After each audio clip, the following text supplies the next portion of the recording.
নমস্কার বন্ধুরা, রূপা রান্নাঘরে সবাইকে স্বাগত। আজকে আমি করে দেখাবো চিংড়ি মাছ বাটা। প্রথমে 100 গ্রাম মতন চিংড়ি মাছ নিয়েছি, সেটা ভালো করে ধুয়ে তাতে হাফ চামচ মতন নুন ও 1 চামচ মতন হলুদ গুঁড়ো দিয়ে দিতে হবে।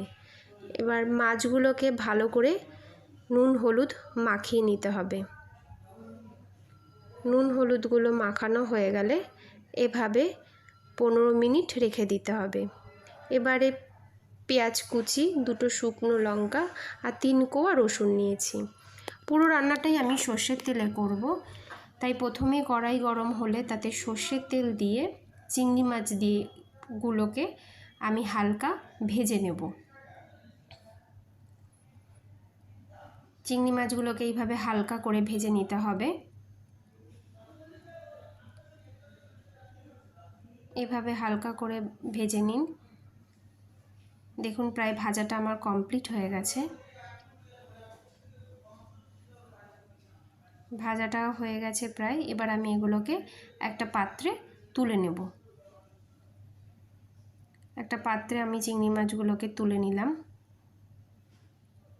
ওই কড়াইতে আবার কিছুটা সর্ষের তেল দিতে হবে। তাতে ওই 2টো শুকনো লঙ্কা আমি একটু লাল করে ভেজে নেব। ভালো করে ভেজে নিলাম শুকনো লঙ্কাগুলোকে। শুকনো লঙ্কা ভাজা হয়ে গেলে ওগুলোকেও তুলে নিলাম।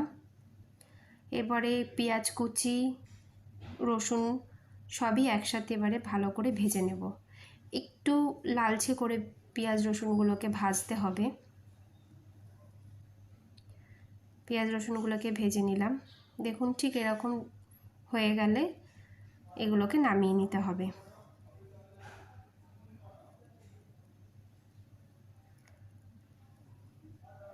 এগুলোকে নামিয়ে নিলাম।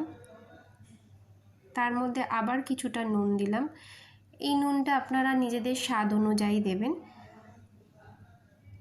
এগুলোকে এবারে একসাথে ভালো করে মেখে নিতে হবে। এগুলোকে ভালো করে মাখা হয়ে গেলে একটি মিক্সিং বলে এগুলোকে ব্লেন্ড করে নিতে হবে। ব্যাস তৈরি আপনাদের চিংড়ি মাছ বাটা। তার উপরে আরেকটু কাঁচা সর্ষের তেল ছড়িয়ে দিন।